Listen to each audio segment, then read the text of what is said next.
我救了他，作为回报，借个种不过分吧？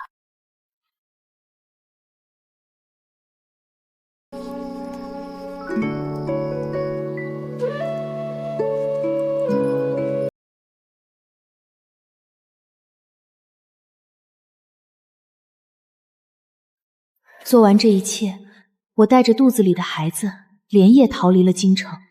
毕竟我那个只管生不管养的坑爹系统说过，只要生下龙种，我就能摆脱炮灰女配早夭的命格，从此天高任鸟飞。6年后，我一边在江南开医馆赚得盆满钵满，一边听着京城传来的八卦。据说那位权倾朝野的摄政王裴衍5年前在郊外遇刺，醒来后性情大变，满世界抓捕一个始乱终弃的女采花贼，发誓要将其碎尸万段。始乱终弃的女采花贼，本王定要将她抓回京城。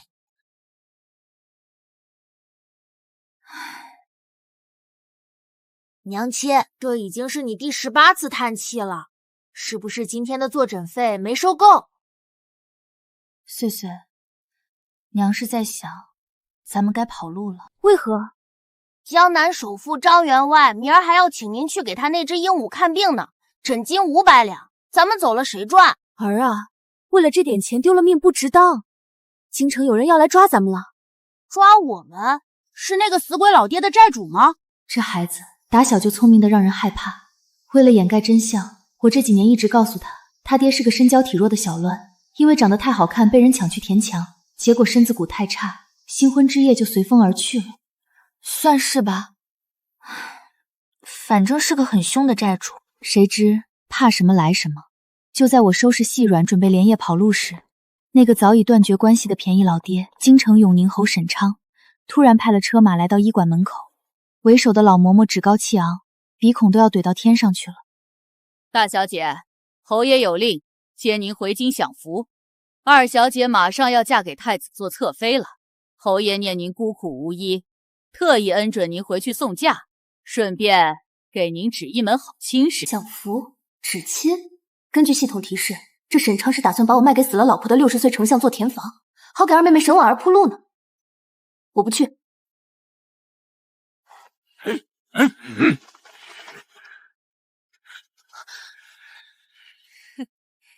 大小姐，这就由不得您了。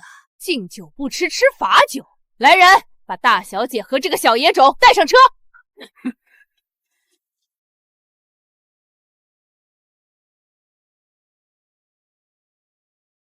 这位奶奶，您说谁是野种？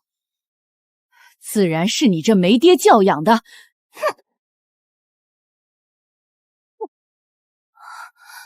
娘亲说了，我爹虽然死得早，但他可是京城第一美男子，身价贵着呢。你骂我，就是在侮辱我那英年早逝的爹，得赔钱。这小子这时候还不忘讹钱。不过既然躲不过，那就回去把这永宁侯府搅个天翻地覆好了。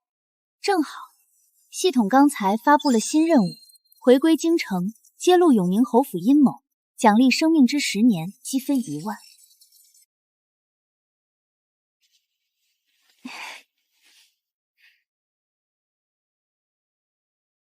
好，既然嬷嬷如此挂念，那我就却之不恭了。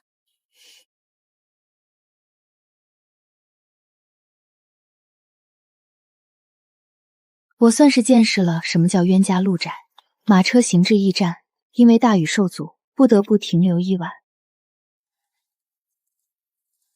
听说了吗？摄政王殿下最近心情极差，好像是因为5年前那个女贼的线索又断了。嘘，小声点，王爷最恨别人提那事儿。听说当年那女的嫌弃王爷，那个不行。真乃女中豪杰啊，竟敢嫌弃摄政王。摄政王爷那方面不行。娘亲，你这心理素质也太差了，不就是个体力不行的摄政王吗？跟咱那死鬼老爹有的一拼。祖宗，这话可不行说。哦，这位小公子对本王的体力很有见解。完了，BBQ 了。毕竟这爷俩长得实在是太像了，除了碎碎脸圆一点，眼睛大一点，简直就是一个模子里刻出来的。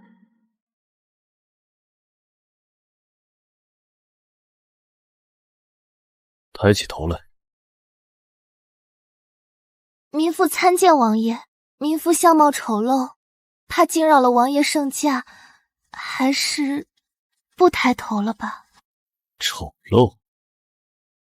这位叔叔，虽然你长得挺帅，但你不能欺负我们孤儿寡母呀。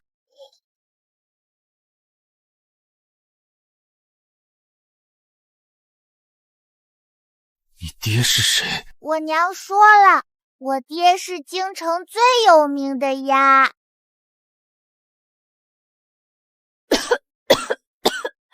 儿啊，那是为娘骗你的，你怎么能在正主面前说他是鸭啊？鸭？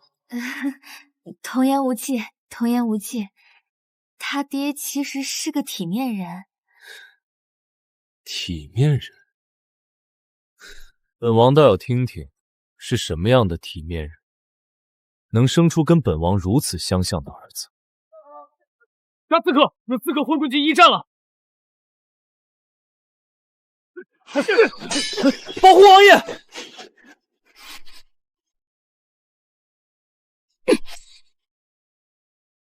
此时不跑，更待何？儿子，封禁撤户。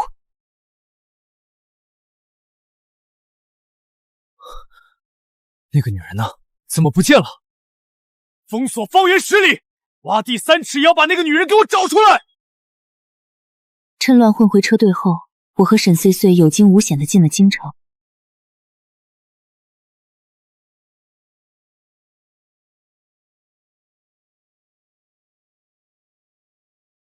哟，姐姐回来了，怎么弄得这般狼狈？不知道的还以为是从哪个乞丐窝里钻出来的呢。这孩子该不会是姐在乡下耐不住寂寞，随便找个野汉子生的吧？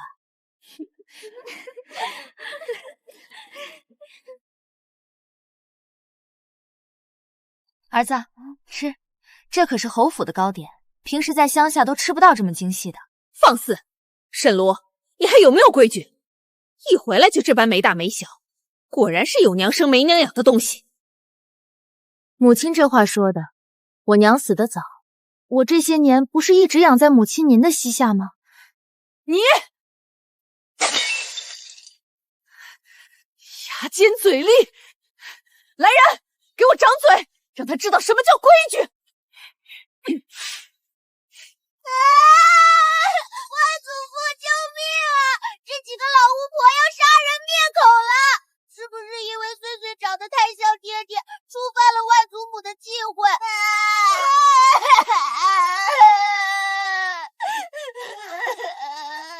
混蛋！老爷，您别听这野种胡说，妾身只是想教教灵儿规矩。父亲，女儿此番回来，可是带了厚礼的。若是父亲任由继母这般折辱我们母子，那女儿只好带着这份厚礼去投奔摄政王府了。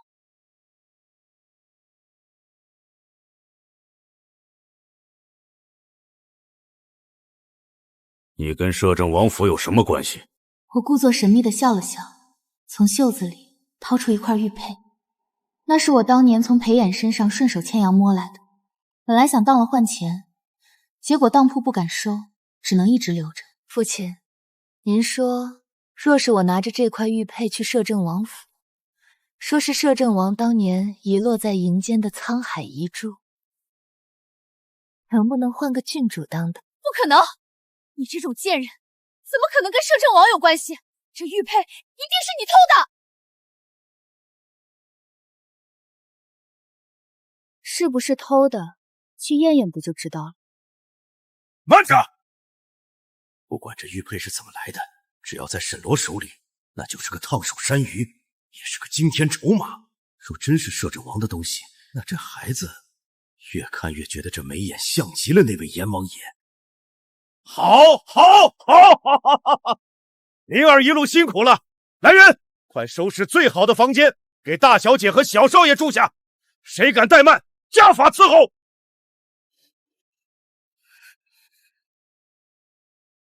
第1局完胜。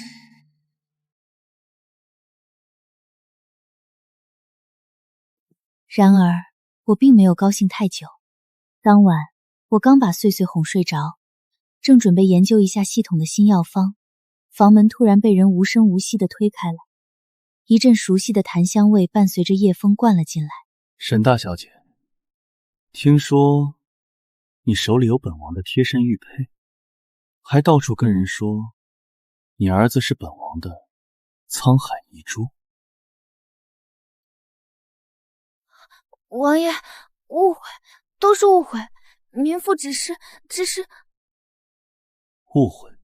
那不如解释一下，为何你儿子说他爹是个体力不支死在床上的鸭？如果不把这谎圆过去，我可能真的要变成死在床上的那一个了。王爷，其实这是我对您爱的深沉的表现。哦，愿闻其详。当年一别，我对王爷日思夜想，但我深知身份低微，配不上王爷。为了断绝自己的念想，也为了不让别的女人觊觎王爷，我只能忍痛编造这样的谎言，让世人都以为王爷不行。这样，王爷就只属于我一个人的回忆了。编，继续编。沈离，5年前你偷了本王的种，还留钱羞辱本王，这笔账咱们今晚慢慢算的。娘亲，别给那个鸭嘎嘎烧纸了，浪费钱。儿子，你真是娘的好大儿啊！被裴衍当场抓包的结果就是我被迫签下了一系列丧权辱国的条约。不仅我要随叫随到给他治那该死的头疾，还要我配合他演戏，假装我是他失散多年的爱妾，以此来挡住太后硬塞给他的烂桃花。当然，作为交换，他暂时不杀我，还允许我在侯府横着走。次日一早，侯府就炸开了锅，因为摄政王府的聘礼如同流水一般抬进了我住的阁楼，指名道姓是给沈家大小姐的。沈婉儿看着那一箱箱价值连城的珍宝，嫉妒的脸都扭曲了，手里的帕子被撕得粉碎。凭什么？那个贱人凭什么？摄政王不是最讨厌女人吗？怎么会看上那个带着拖油瓶的破鞋？谁说是破鞋？你别得意，王爷肯定是被你这个狐妹子给骗了。等王爷厌弃了你，看我怎么收拾你。哦，是吗？本王竟不知沈家的2小姐管得比本王还快。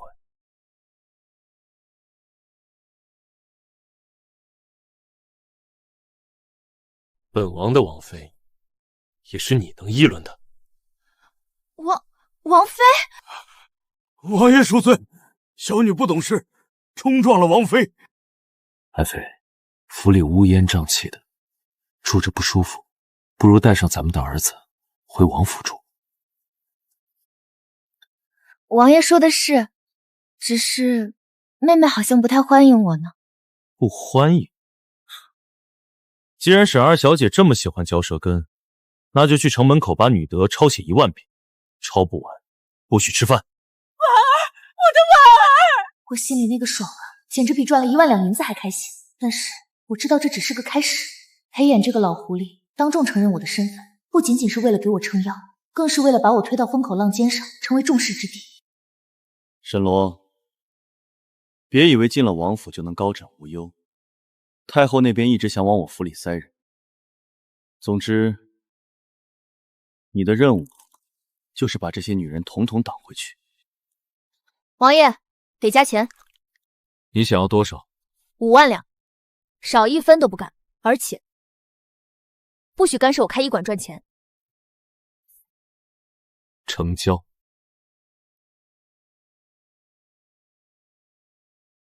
不过，本王也有一个条件。什么？既然对外宣称你是本王的爱妃，那这夫妻之实，是不是也该补上了？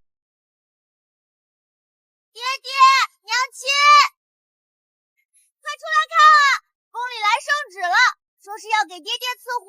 赐婚？看来这场横仗才刚刚开始。只是看着裴衍那张阴云闭目的脸，我心里竟然升起了一丝莫名的期待。毕竟跟这个腹黑王爷斗智斗勇，好像比单纯的赚钱要有意思多了。走吧，爱妃，去看看太后这回又给本王送来了什么惊喜。走着，管他是太后还是皇帝，只要敢挡朗赚钱的路，通通干翻。至于这个随时随地想睡回来的摄政王，那就看他有没有这个本事了。入得王府不过3日，我便深刻体会到了什么叫拿人钱财替人消灾。这哪里是当王妃，分明是当肉盾来了。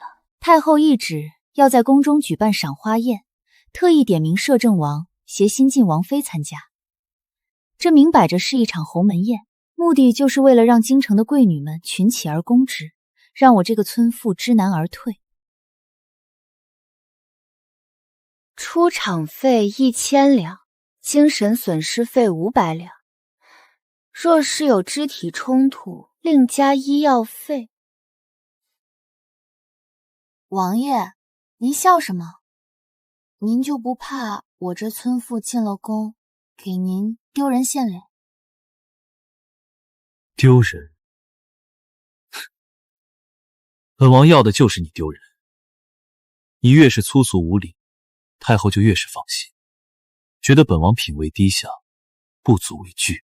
合着我是给您当挡箭牌，还要顺便当小丑是吧？事成之后，这些都是你的。王爷放心，今日我沈兰一定把嚣张跋扈、贪财好色这8个字演绎的淋漓尽致，保证让太傅他老人家3天吃不下饭。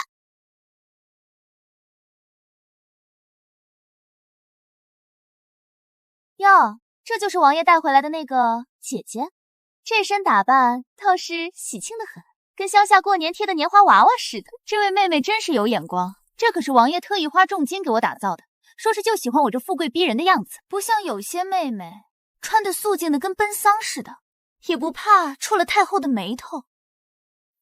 摄政王，这就是你看中的女子，如何配得上王府主母的位置？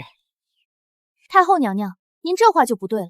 臣妇虽然出身乡野，但臣妇一进门就给王爷生了个大胖小子，不像有些贵女，身子骨娇弱的风吹就打，能不能怀上还两说呢。放肆！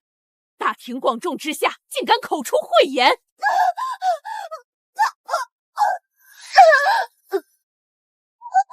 死人了！太医，快传太医！等等，你干什么？你这个乡野村妇，别碰他！你是想害死人吗？闭嘴！检测到过敏源花生粉，患者喉头水肿，窒息风险99%。果然不是中毒，是过敏。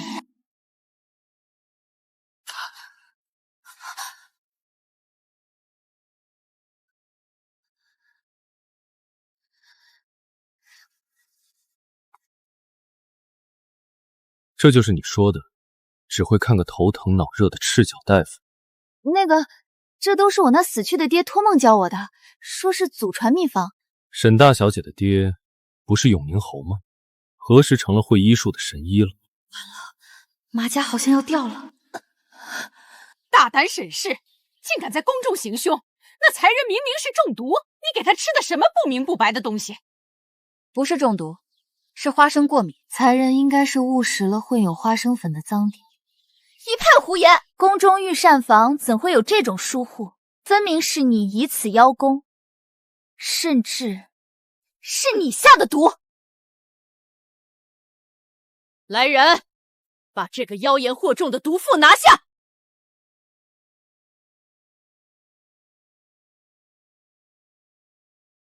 王爷，这可是另外的价钱。太后娘娘，想要证明是不是中毒很简单，请太医验一验才人刚才吃的糕点，再验一验臣妇给的药，真相自然大白。若是臣妇真的下了毒，臣妇愿把这颗脑袋拧下来给您当球体。结果出来了，确实是花生粉过敏。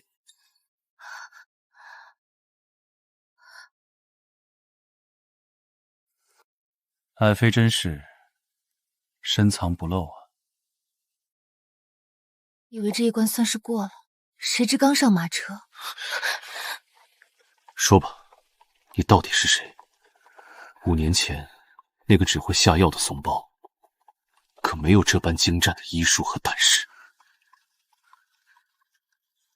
王爷，人都是会变的，为母则刚嘛。为了养活岁岁，我这几年可是吃了不少苦。既然提到了岁岁，那咱们就来谈谈他的身世。本王查过古籍，滴血认亲虽有妙误，但也不失为一种验证手段。今日，本王就要亲眼看看这孩子到底是不是本王的种。滴血认亲，这也太老土了吧？但是在这古代，这就是铁证啊！万一真融在一起了，这带着碎碎跑的剧情，岂不是要提前大结局了？不行，必须搞破坏！系统请求兑换排斥水1瓶，扣除积分500，兑换成功。排斥水的作用，哪怕是亲生的血滴进去，也会像油和水一样分开。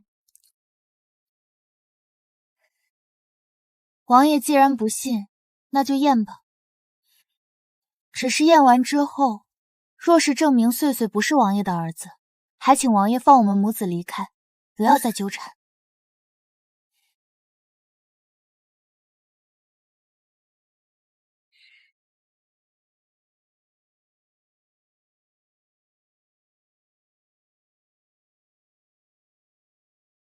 裴炎屏住呼吸，死死盯着碗底。就在碗底中2滴血即将融合的瞬间，神奇的一幕发生了，2滴血就像是2个相看两厌的仇人，突然弹开了，无论怎么晃动，就是不融。系统出品，必属精品。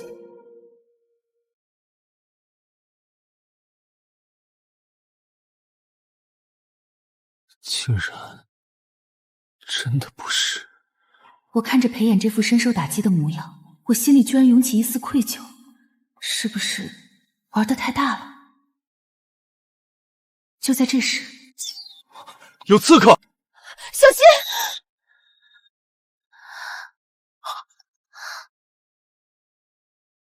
沈离，警告：检测至宿主血液样本外泄，由于排斥水只针对碗中液体，宿主此刻流出的鲜血若是与目标的血液接触，将……我低头一看，只见我手臂上的血正好滴落在裴衍刚才割破的手指伤口上，两人的血液瞬间交融，毫无阻碍。裴衍愣住了，我也愣住了，空气仿佛凝固了。沈路，这就是你说的不容！完犊子了，这就叫聪明反被聪明误，大型翻车现场。那个王爷，如果说这是因为我们俩五行相生，或者是万有引力，您信吗？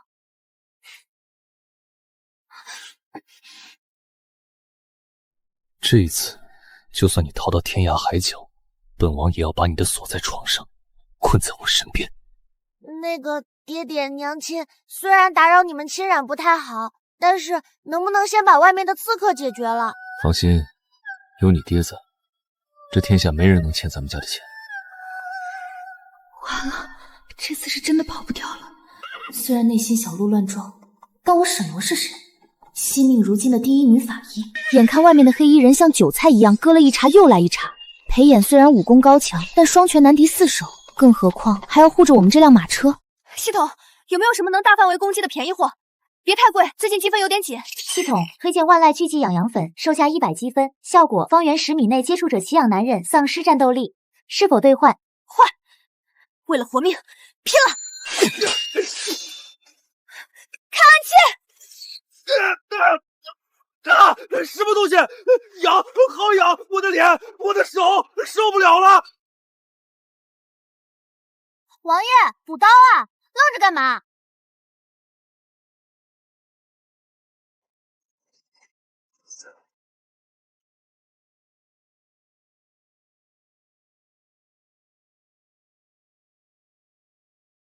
这就是你的暗器，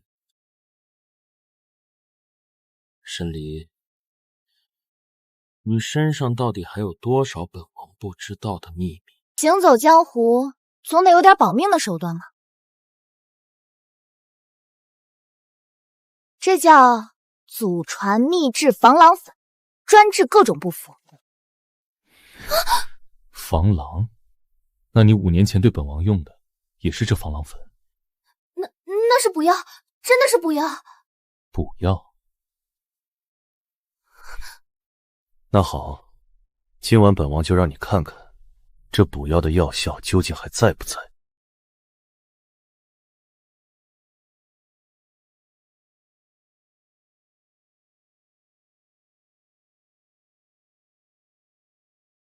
说吧，5年前为什么跑？因为我怕，那时候我只是个无依无靠的孤女，救了你，却不知道你的身份。后来知道你是摄政王，我想着你这种大人物肯定看不上我这种乡野女子，若是被你知道我怀了你的孩子，肯定会去母留子，甚至杀了我灭口。我只想活着，只想让穗穗平安长大。我不图你的权势，也不图你的富贵，我只是作为一个母亲，想保护自己的孩子。蠢女人，本王在你眼里就是这种人吗？坊间传闻，摄政王无情，那是对敌人。对自己的女人和孩子，本王护短得很。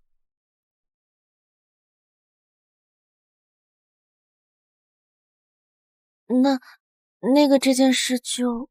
沈露，从今天起，你是本王的王妃，穗穗是本王的世子。谁敢再说半个字，本王拔了他的舌头。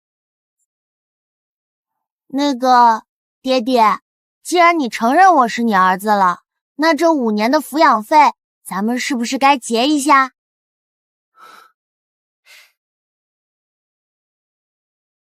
哦，你想要多少？奶粉钱、尿布钱、教育费、精神损失费，还有娘亲因为带我耽误的青春损失费，一共是50万两。这块玉佩可以在京城任何一家钱庄提100万人，够不够？够了，爹爹你真帅，爹爹你真好，爹爹你是世界上最大方的爹爹。这真的是摄政王府吗？怎么感觉像是进了贼窝？然而温馨的日子并没有持续太久，太后那边一计不成又生一计。半个月后，1年1度的秋猎开始了。作为新晋摄政王妃，我自然也在受邀之列。裴炎本来不想让我去，说太后肯定没安好心，但我却觉得这是个机会。系统发布了新任务，免死金牌啊！有了这个，以后就算裴炎要杀我，我也能苟一条命。于是我软磨硬泡，甚至不惜牺牲瑟瑟，终于让裴炎同意带我去。摄政王剑术超群，今日不妨给陛下露一手。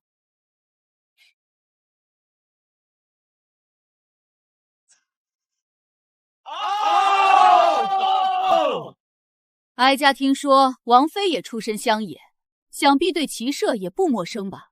不如也下场玩玩。这是要赶鸭子上架！警告：检测到宿主周围有高浓度迷药，目标沈穗穗。我心中一惊，猛地回头，却发现原本跟在奶娘身边的穗穗不见了。穗穗，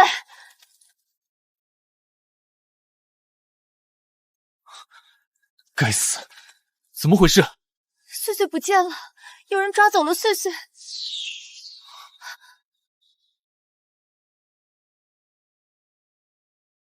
风山，我去，他们要的是我。如果大张旗鼓，穗穗会有危险。不行，太危险了，这是太后的圈套。我有办法，相信我，半个时辰后，你再带人冲进去。敢动我的儿子，老娘让你们知道什么叫后悔来到这个世上。根据系统的定位，很快找到了一个废弃的猎人小屋。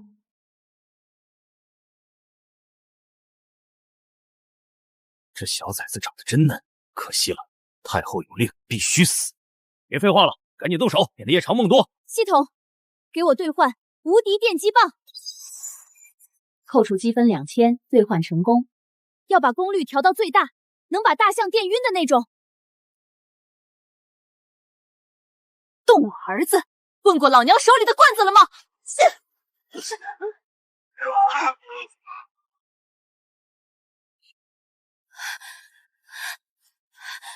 儿子，没事吧？吓死娘了！娘亲，刚才那个领头的身上有块金牌，我看挺值钱的，你能不能顺手搜刮一下？这孩子没救了。包围这里，别让那个女人跑了！是太后的禁军，足足有上百人。完蛋，这次玩脱了。里面的人听着，交出那个孽种，留你全尸。只有5次使用机会了，根本对付不了这么多人。娘亲，不怕，娘亲会保护你。谁敢动本王的妻儿？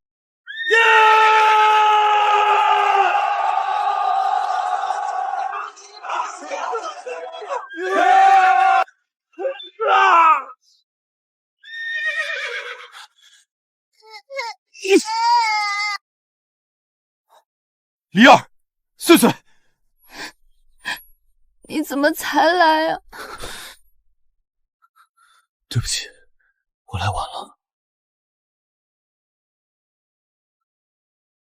以后我绝不会再让你们离开我的视线半步。危机解除，但我知道，这只是暴风雨前的宁静。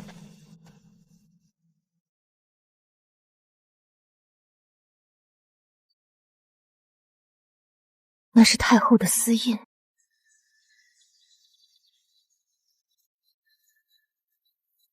太后这是要撕破脸了。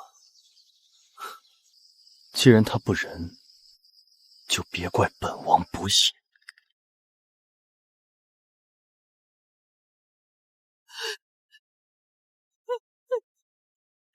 小皇帝中了毒，一定是裴炎干的。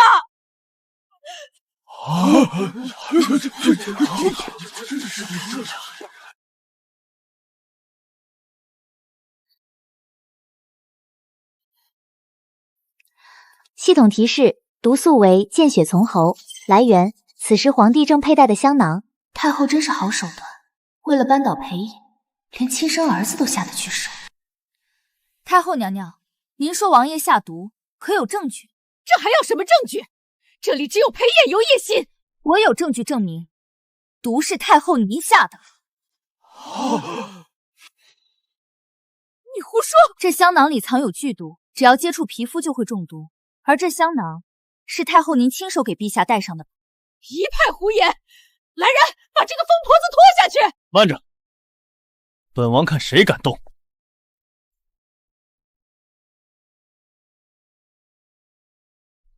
太医，来验。这是见血封喉的毒药啊！不是哀家，是母后。原来您真的想要儿臣的命。小皇帝早就醒，是我刚才给他喂了解毒丸后，让他配合演的一出戏。完了，全完了！经此一役，太后被软禁，裴衍的权势更是如日冲天，而我也一战成名，成了京城人人敬畏的神医王妃。当然，最开心的还是沈碎碎，因为太后被抄家后，国库充盈，裴衍大手一挥，赏了他1万两黄金作为受禁费。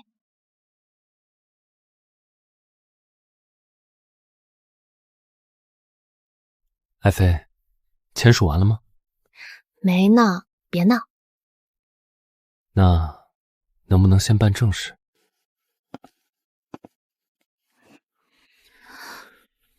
咱们的账是不是该清算一下了？比如给我生个女儿。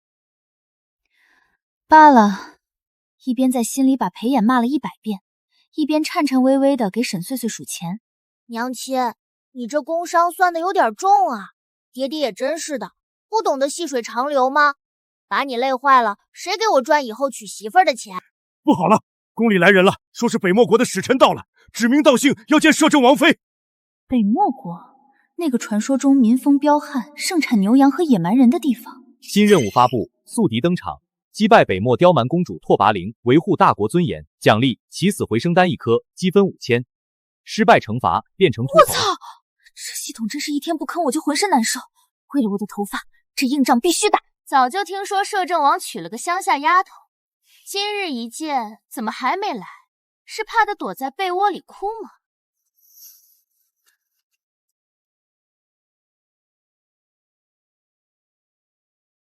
哟，这位大婶是谁呀？嗓门这么大，我还以为是御膳房杀猪的呢。你叫谁大婶？公主，这里是大周皇宫，不是你们北漠的跑马场。你的鞭子若是不想要，本王可以帮你收着。裴哥哥，你怎么能娶这种女人？她除了会生孩子，还会什么？本公主这次来就是为了和亲的，我要向她挑战，谁赢了，谁就是正妃。王爷，这有人要抢你正宫的位置，你怎么看？爱妃做主便是，若是打坏了，算本王的；若是打输了，本王就只能带着儿子跟你去要饭了。这男人甩锅甩的倒是干脆。好啊，既然公主想玩，那本王妃就奉陪到底。不过既然是赌局，没点彩头怎么行？听说北漠盛产一种叫天山雪莲的药材，若我赢了，我要10株。好，若你输了，你就带着那个小野种滚出京城，把裴哥哥让给我。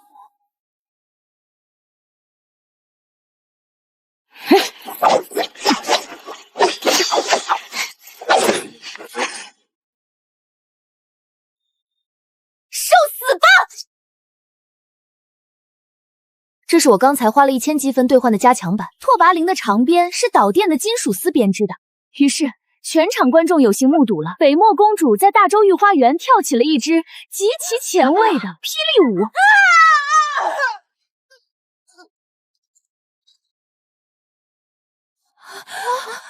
哎呀，公主这是怎么了？是不是这地太滑，或者是遭天谴了？第一局，王妃胜。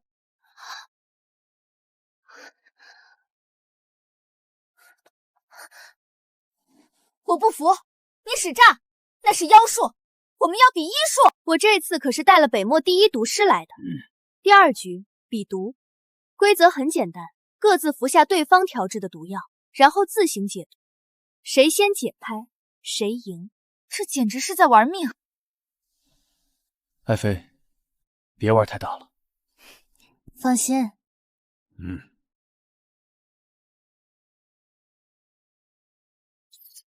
系统扫描7重七花毒剧毒。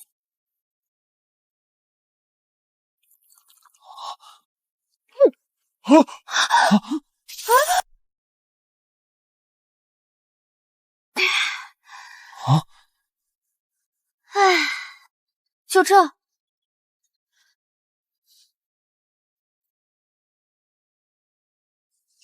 这是本王妃特制的含笑真言丹，请吧。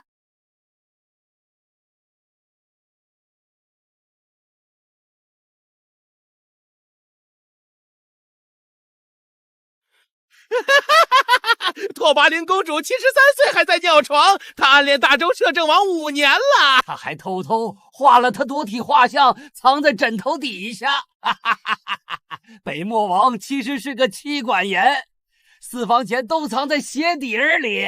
住口！你给我住口！还有那个太子，他跟他的小太监。拖下去。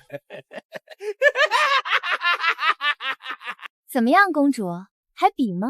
沈离，你给我等着！今日之辱，我一定要让你百倍奉还！王爷，记得把那10株天山雪莲搬回库房，少1株我就把你卖了抵债。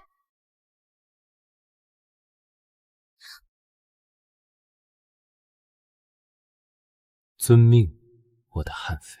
不安感越来越重，系统最近也很反常，总是发出滋滋啦啦的电楼声。警告：检测此位面出现异常能量波动，有未知病毒正在京城蔓延。未知病毒？还没等我弄明白，京城就开始出事了。城东几户人家突然发狂，见人就咬，就像丧尸一样。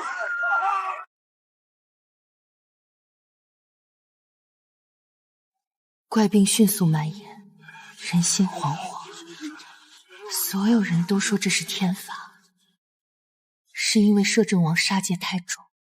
娘亲，外面的那些人好吓人，他们的眼睛都是红色的，像野兽一样。我偷偷去查看过那些病人，不是瘟疫，也不是普通的中毒，而是一种被改良过的傀儡蛊。这种蛊虫能控制人的神经，让人变成只知道杀戮的行尸走肉。最可怕的是，这种蛊虫的母蛊似乎在召唤什么。系统有没有解药？此蛊毒为上蛊尸蛊变种，宿主目前等级不足，无法兑换完美解药。唯一的办法是找到母蛊的宿主，将其杀死。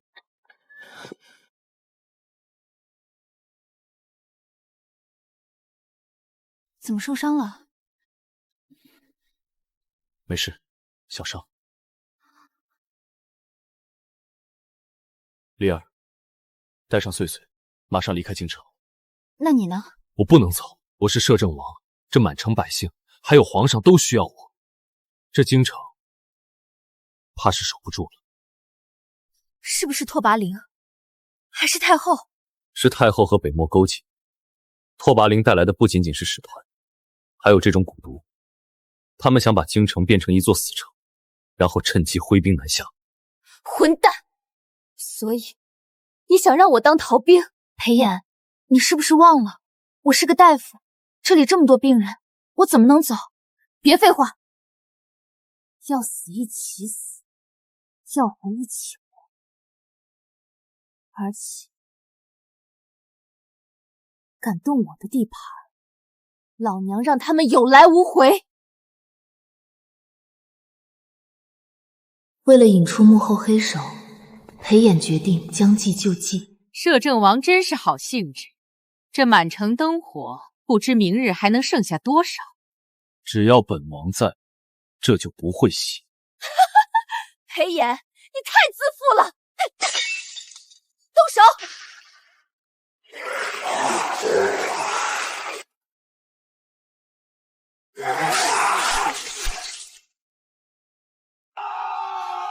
杀！给本公主杀光这些人！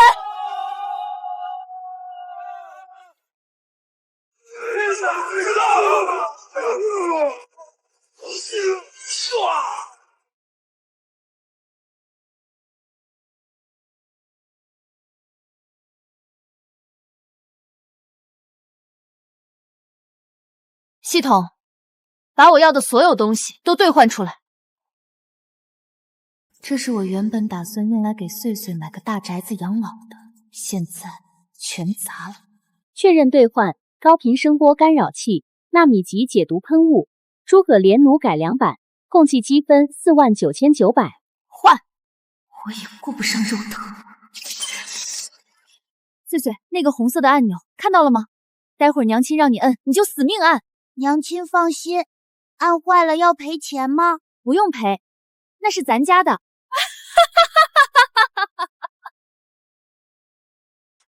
笑，老娘让你哭都哭不出来。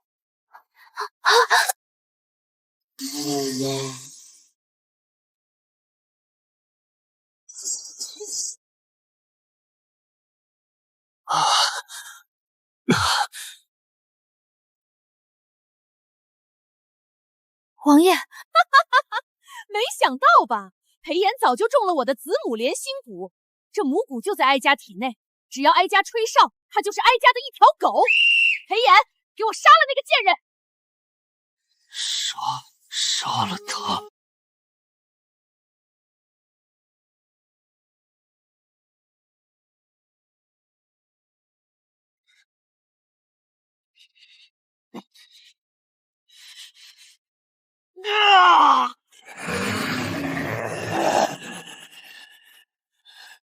灵儿，快跑！杀了我！快杀了我！我控制不住了。我的心像是被刀绞一样痛。这个骄傲了一辈子的男人，此刻竟然求我杀了他，不跑！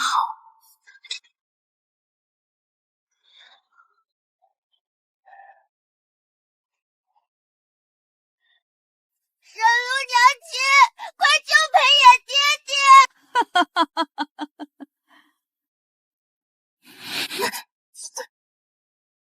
裴衍，你欠我的钱还没我还完，你想赖账吗？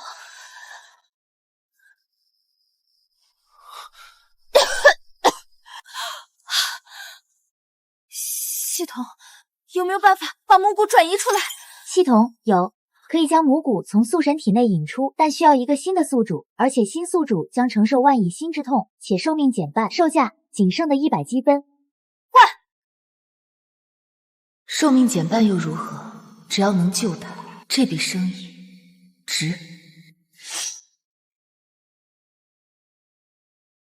老妖婆，你的命我要了！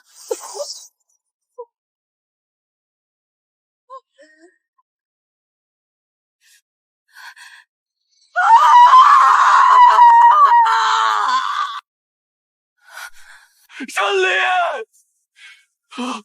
我做了一个很长的梦，梦里我回到了现代，正躺在堆满钱的浴缸里数钱。可是无论我怎么数，那些钱都会变成裴衍的脸，哭着的裴衍，笑着的裴衍，还有满身是血求我别死的裴衍。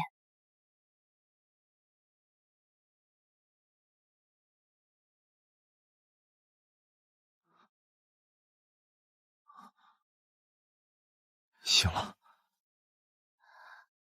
水，我嗓子干的冒烟。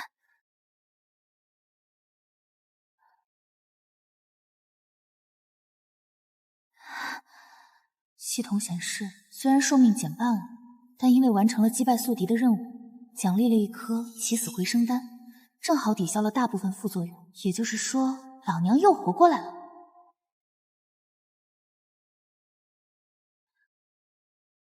我这不是没死吗？就是可能以后活不到100岁了，只能陪你到50岁了。爹爹，娘亲醒了吗？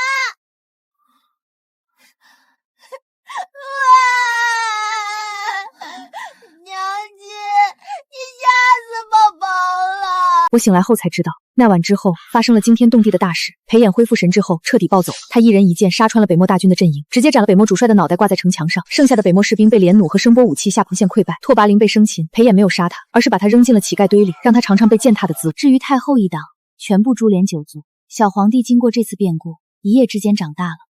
朕愿将皇位禅让与裴大人。我不想当皇帝，太累了，我只想回家抱老婆孩子。半个月后，我的身体彻底恢复。我在院子里躺在椅子上晒太阳，系统也因为那一战消耗过度，进入了休眠升级状态。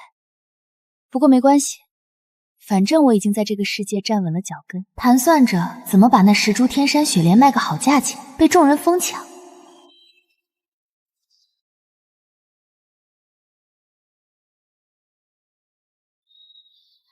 这又是什么？小皇帝又要赏钱了？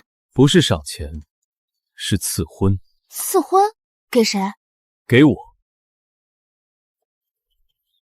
沈离，你之前不是说只要我不纳妾，你就跟我过一辈子吗？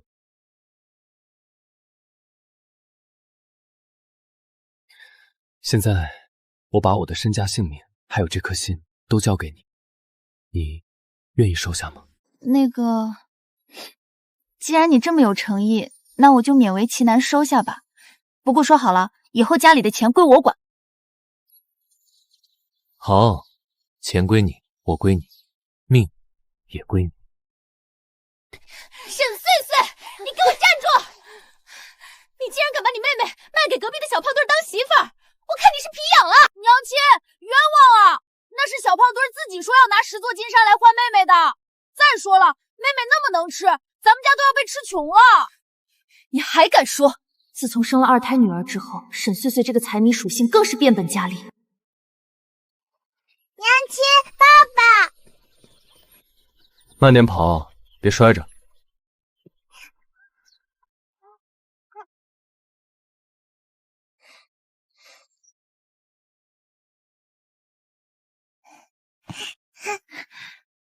裴衍，你管管你儿子。